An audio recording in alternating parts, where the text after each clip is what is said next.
Hi friends, good morning. Friday morning ரொம்பவே சூப்பராக start பண்ணியாச்சு.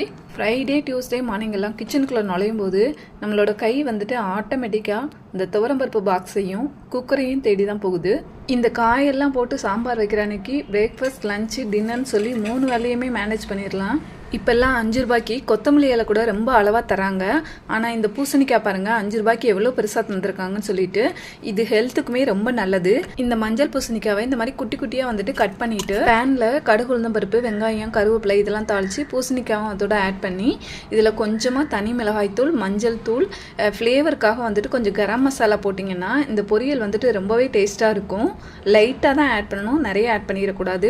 10 மினிட்ஸ்லேயே வந்துட்டு இந்த பொரியல் ரொம்ப சூப்பராக ரெடி ஆயிடும். சாதம் வடிக்கிறதுக்கு இந்த மாதிரி சட்டியை கவுத்தி இடையில வந்து டம்ளரை கொடுத்து வச்சிட்டிங்கன்னா தண்ணி ஃபுல்லாக அழகாக வடிஞ்சிரும். வீடியோ பிடிச்சிருந்தா லைக் பண்ணுங்கள் ஃப்ரெண்ட்ஸ். மறக்காமல் சேனலை சப்ஸ்கிரைப் பண்ணிக்கோங்க. நன்றி. வாழ்க வளமுடன்.